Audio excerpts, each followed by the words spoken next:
It's 10 o'clock. This is Sky News at 10, our top story. Disruption expected for days after Storm Floris howls over Northern Ireland and Scotland, with wind gusts exceeding 120 miles an hour. Speculation that Israel's Prime Minister will expand the Gaza ground offensive despite the threat of famine, and hundreds of leading Israeli voices calling for the war to end. A minister warns it will take time to get on top of migration as another £100 million is promised to tackle people smugglers. I understand your worries, but be patient. We are delivering. Inside the Sudanese city under siege, where people are having to eat animal feed to survive. The spy who broke barriers, Dame Stella Robington, MI5's first female chief, dies at the age of 90. And India beat England in one of the most dramatic Test match victories seen on British soil. Plus, we'll take a first look at tomorrow's front pages. That's in our press preview from 10:30 right through to midnight.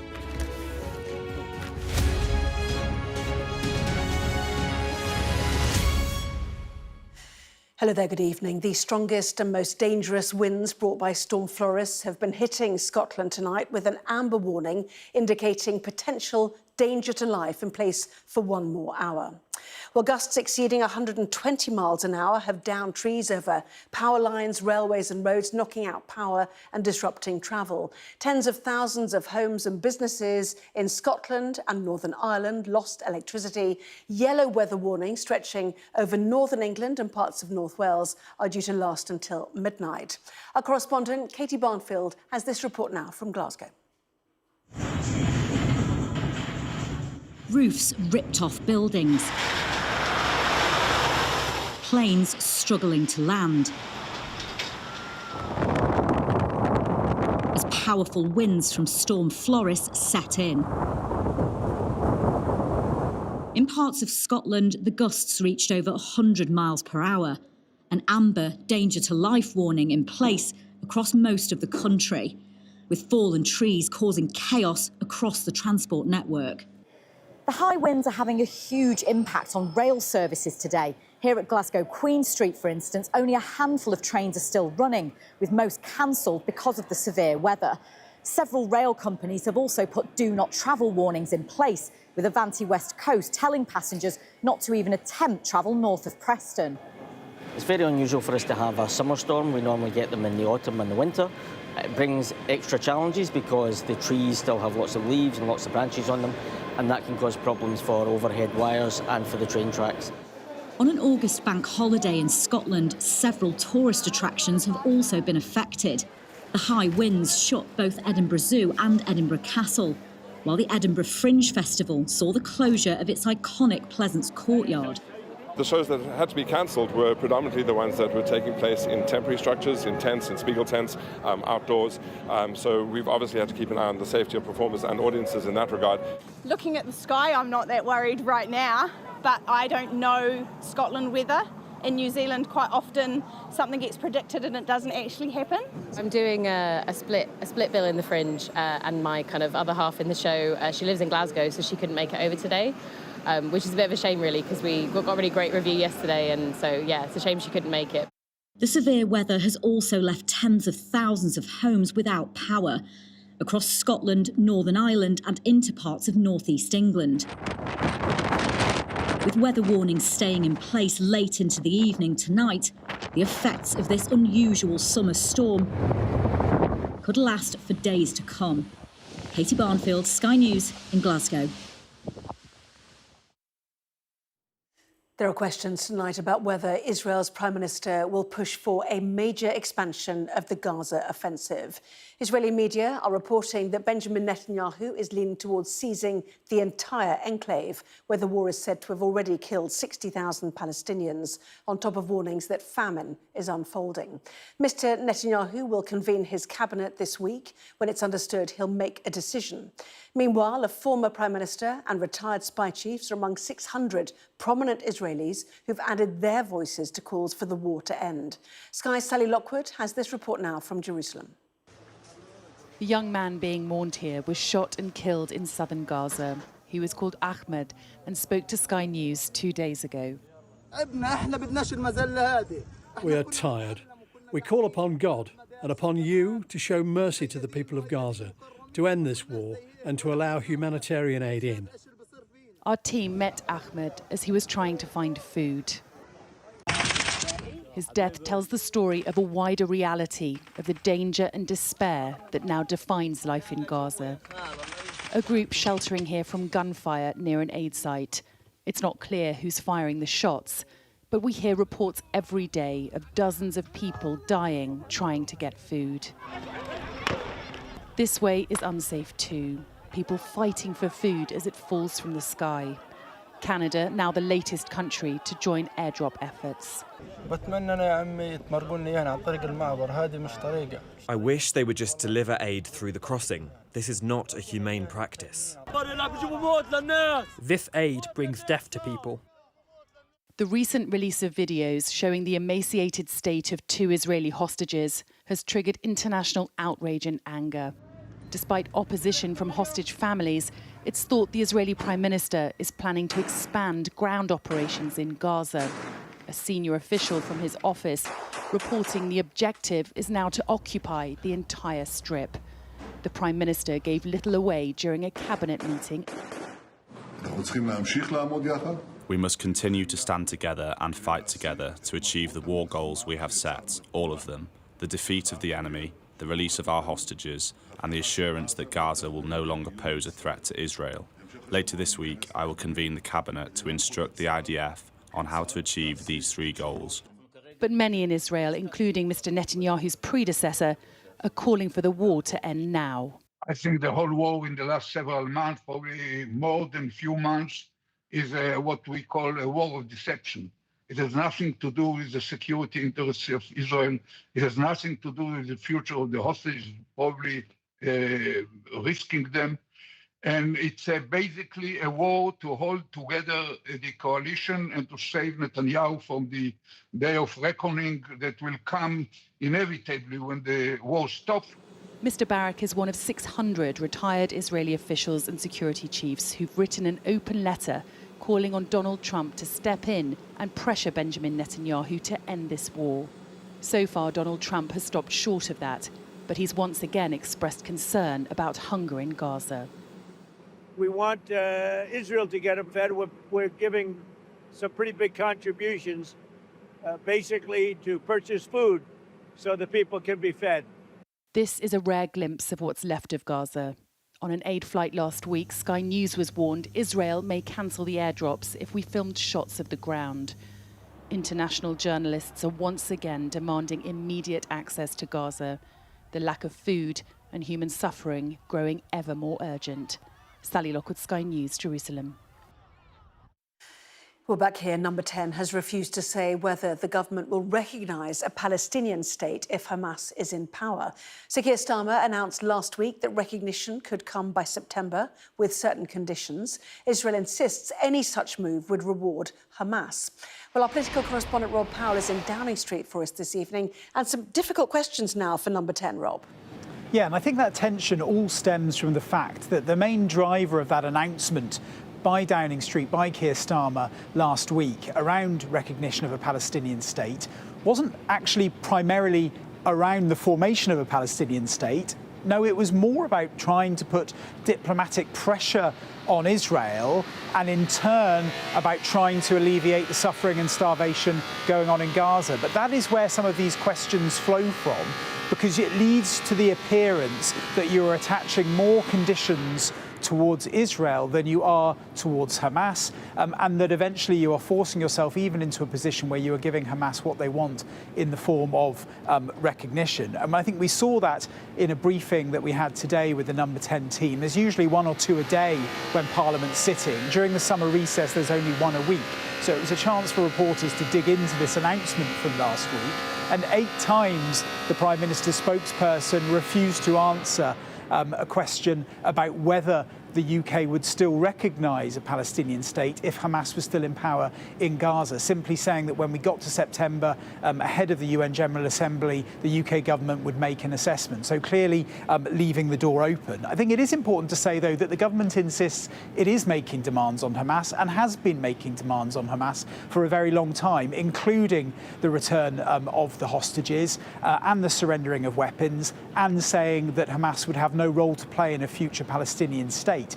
But really, that's a separate long-term process. I think what we saw last week, as I say, is about exerting pressure on Israel. Now, there's little evidence that that strategy is working so far, given what we are apparently hearing out of Israel and from Benjamin Netanyahu this evening, and clearly it is provoking criticism. A lawyer for UK hostage families saying that this strategy makes it less likely that Hamas agrees to a ceasefire. We have had also the government not helped by a senior Hamas official saying that the talk of recognition is essentially the fruits of the October the 7th attack, so saying it is vindication for that attack, essentially. But Sir Keir Starmer is having to walk a delicate political line here, balancing life and death in the Middle East, in Gaza, with geopolitics and domestic pressures too.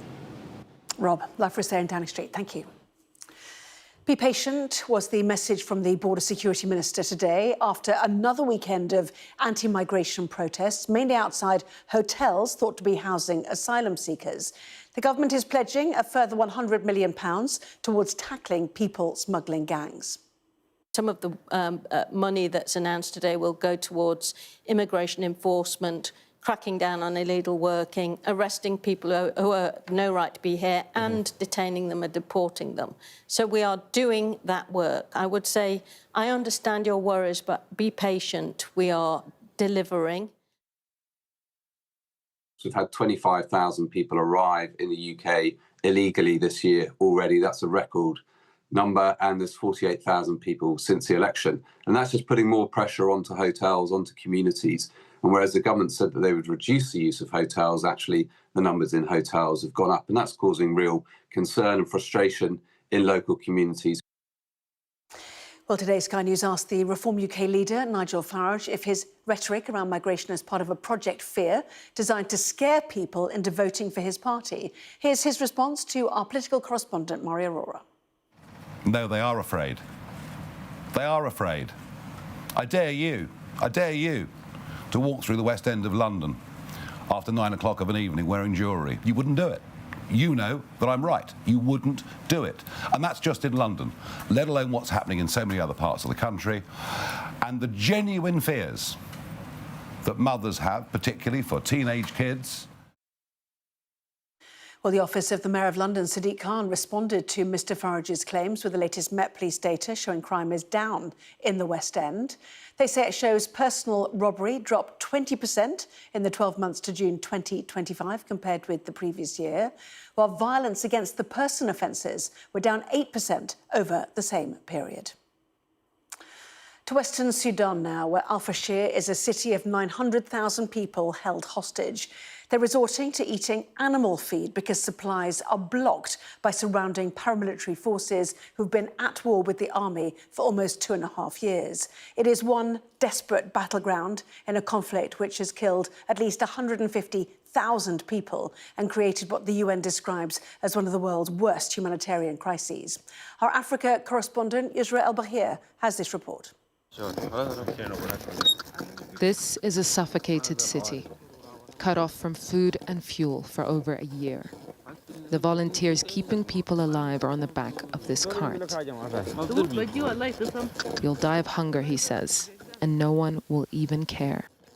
This rare footage from inside Al-Fashir is a picture of paralysis. The city's been relentlessly targeted by the RSF, who tightened their siege after Sudan's army reclaimed the capital. The entire city is now a militarized zone, and no filming is allowed. Thousands are squeezed into these tents on the edges of Al-Fashir. The famine declared in displacement sites, attacked and ransacked by the RSF, may have spread to these rare safe zones where aid can't reach, and families are forced to eat animal feed to stay alive. We are suffering so much from no food, no water, We are hungry. Our children are naked. We have nothing to eat but animal feed. There is no water. We have nothing. Volunteers are doing what they can to stave off starvation, offering one small dish of starch to take the edge off. Humanitarian aid convoys have made it into North Darfur but can't come anywhere near the city without facing fire from RSF militiamen upholding their brutal siege. Yeah, to highlight how impossible it is to bring aid, to bring food to El Fasher. There was another convoy, UN convoy, with 15 trucks that tried to reach El Fasher at the very beginning of June. It could not, and there were five aid workers that were killed at this moment. And since then, no more convoy has been able to reach El Fasher. In April, we received several men injured with gunshots in MSF-supported hospital in Tawila, and they were injured by rapid support forces and their allies because they were trying to bring food to Zamzam at the time. I speak to Mohammed Ad-Doma, an emergency response volunteer who recently fled El Fasher siege with his family. He tells me they had to walk for 4 hours just to make it out. I'm so sad to see my people suffer and not be able to offer them help because of no support or supplies. That's what pushed me to leave.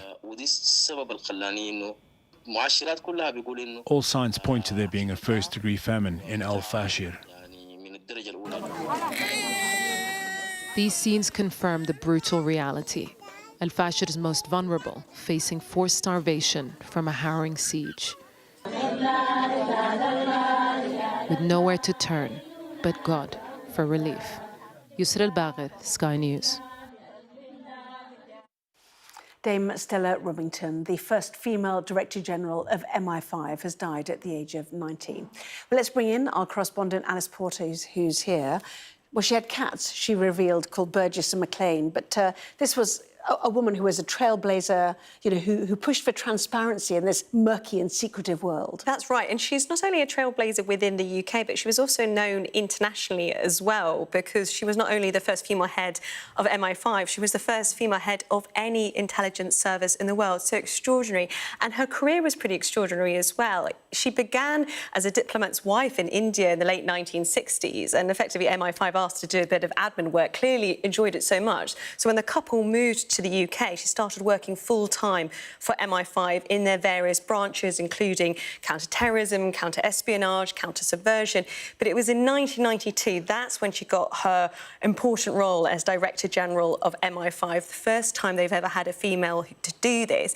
And at the time, she was dubbed the housewife super spy because she was there as a married woman with children, heading up the head of MI5. I think that phrase itself says so much of what it was like at the time for a woman in that profession, and that's something she's spoken about in her memoir when she left the service. Again, that was really unusual. Nobody had left the service before and publicly done a memoir in that she did, and she sort of spoke out about the challenges of a woman working in the intelligence service. But she also, as you were saying in your introduction there, she was also somebody who really brought into the light, really, a very murky profession and was the first to do that. And the tributes that have been pouring in today for her really sort of echo that sentiment. So if we look to the current Director General of MI5, Sir Ken McCullum, he paid tribute, saying her leadership ushered in a new era of openness and transparency about the work that MI5 does to keep this country safe, a legacy that continues to this day. As the first avowed female head of any intelligence agency in the world, Dame Stella broke through long-standing barriers and was a visible example of the importance of diversity in leadership. And that openness was very much shown when she left the service in 1996. She wrote her memoirs, but she also went on to have an incredibly successful career as a thriller writer, where she wrote about an MI5 agent called Liz Carlisle and was extremely successful. So an extraordinary trailblazer and clearly a woman of many firsts. Indeed, so a fascinating life and career. Alice, thank you. Now, a 42-year-old man has been arrested after a video emerged appearing to show the right-wing activist Tommy Robinson walking away from an alleged assault. British Transport Police confirmed they made an arrest this evening and that it's in connection with an assault at St Pancras Station on the 28th of July.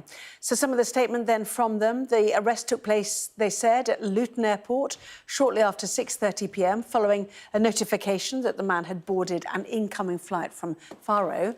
The man had been wanted for questioning after leaving the country to Tenerife in the early hours of the 29th of August following the incident at St Pancras.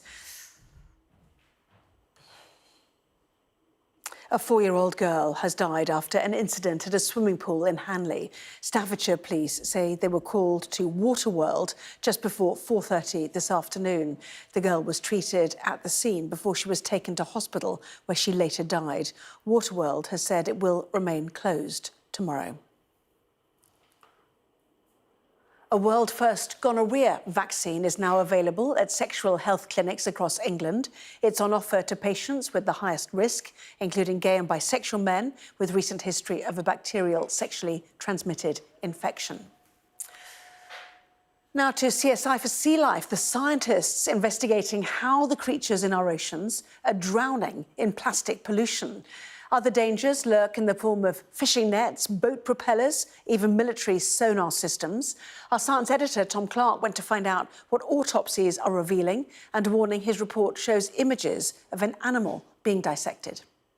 It's like real-world CSI, but for sea life. We've got the weight of the animal. The next set of measurements we'll take is a length and an encircling girth. But the scientists here are investigating a crime we're all complicit in. Lying dead on a cold steel slab in central London is a harbour porpoise, the UK's smallest and arguably cutest marine mammal. It washed up on a beach in Wales a few days ago before being brought here for examination. Each animal is different. Each animal can reveal something completely unique. The end point of this is we're trying to learn more about the threats they face. Often it's drowning after being dragged into a trawler's net, blunt force trauma from the hull of a speedboat, but occasionally the most insidious and increasingly abundant marine hazard, plastic pollution. This material was wrapped around the fluke, so it's wrapped around the leading edges. This tangle of plastic fishing gear was found around the tail fins of a starved, stranded minke whale. It had cut into its flesh, leaving it unable to dive. 4 kilos of rope, killing a 10-ton whale. But it's the more subtle impact of plastic fragments that concern scientists more. Necropsy samples have confirmed microplastics in nearly every animal they study. This difficult and, let's be honest, pretty gruesome work has never been more important when it comes to plastics, because this week delegates are heading to Geneva to try and push forward a global plastics treaty to put a stop to their overuse, but also end the ongoing practice of using the ocean as a dumping ground for plastics. An ambitious treaty has to start at the production end of plastic.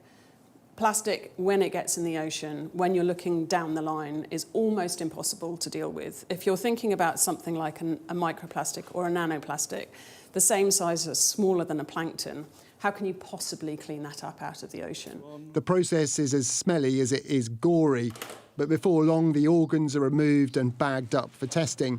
Scientists hardly need more evidence to prove plastic is a problem. But work like this shows they're only beginning to understand the impact of the mess we've already made, and it's one that may persist for centuries. That fact alone should persuade the world to act faster. Tom Clark, Sky News, at the Zoological Society of London. Well, to cricket now, and the Oval today saw one of the most dramatic conclusions to a Test match today as India beat England by just 6 runs to tie their series at 2-2. So, England required 35 runs to win the Test and the series. Jamie Overton got the chase off to a positive start with consecutive boundaries. Make that 27 needed. But there was a setback for England as Jamie Smith was caught behind on 2 and the wickets continued to tumble for the hosts.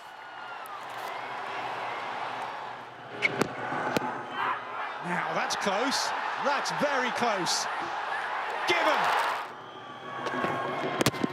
Oh, he's bowled in. This is brilliant from India. Well, then Chris Woakes came out to bat at 11 with his arm in a sling after he suffered a suspected shoulder dislocation on day one. A warm reception for him at the Oval.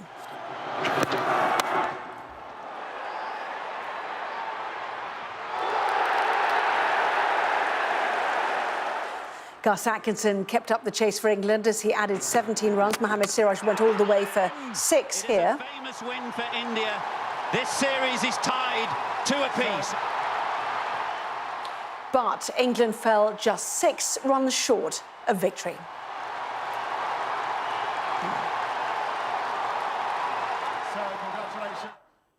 Great scenes there at the Oval today. Now, she was the breakout star of England's Euros 2025 campaign. Michelle Adjumang came off the bench to score crucial goals in the knockout stages. They helped steer the Lionesses to victory in Switzerland. At just 19, the star striker is a European champion and was named Young Player of the tournament, all while she works on a university degree. She sat down with Kamali Melbourne, Mari Aurora and our sports correspondent Rob Harris to reflect on that historic victory. This is the spotlight Michelle Adjumang has returned to as England's Euro striking sensation. Now time to reflect with Sky News on the goals that helped them to glory. Does this all seem a bit surreal when you look round? Huge pictures of you at the Euros with the trophy and think back to a couple of months ago where your life was. It's cool, honestly, to see myself on the screen. But it's nice to know that support and that, you know, you guys value me and, like, the whole world are watching and they're, you know, happy with our team and with me. The 19-year-old playing at her first major tournament was the saviour in Switzerland, with late equalisers in both the quarter-finals and semi-finals. When you went back on the team bus, when you went back to the hotel, like, what was the feeling like? How were they around you? Were they carrying you on your shoulders, slapping you on the back? Like, everyone was buzzing. Yeah. It was like we were all in kind of disbelief as well, like to see the scenes, you know, after being down for so long, and then in the 90th plus 6th minute to go and score late equaliser and win it. I think I saw a stat that we were only ahead for about 1 minute and a couple of seconds in the whole of the knockout stages. But that kind of shows our character, our fight, and our belief. And I'm so grateful that I was a part of that. With the victory over Spain on penalties in the final, the Lionesses defended their European title, holding an even bigger parade than last time. I think we're influencing young boys and girls, you know, not in just football, but in their own lives and their careers to go and chase what they thought they couldn't chase. Because, you know, a lot of girls probably back when I was like 6 or 7 or so probably weren't thinking, oh, let me go be a professional footballer. But now it might be, you know, their first thought whenever they go into school, I want to be a footballer, which is nice to know that we've, you know, paved the way for that in some sort. For the young player of the tournament, it's now back to Arsenal, while studying business management at King's College London. They've been so proud of my journey, and I'm so proud to say that I'm an Arsenal player. And an Arsenal fan as well? Correct, yes. So how on earth are you managing studying for a degree while winning the Euros? I mean, when do you sleep? How does that work? I don't know. I can only say, you know, it's by the grace of God that I'm doing what I'm doing. It's a lot of work, but, you know, I mean, you have to be disciplined the same way as you have to be in football. It can be a bit of less pressure, like going onto the pitch at the time where a goal is needed, and it's good to be confident to back yourself, you know, especially in that Italy game. Like, you have to go in and believe you're going to score as a striker, otherwise you don't. So I think I was going into games with that confidence and belief. Belief that's helped Michelle Adjumang gain iconic status while still a teen. Onto the World Cup in 2 years. Rob Harris, Sky News. Well, that was Sky News at 10. Coming up, we'll take a first look at tomorrow's newspapers in the press preview. Tonight, joined by the columnist and broadcaster, Steve Richards, and the former Conservative Special Advisor, Salma Shah. Lovely to see both of you. So among the stories, we will be discussing this on the front page of The Eye, the Home Office to detain small boat migrants for deportation to France in days. Back with that and plenty more after this break.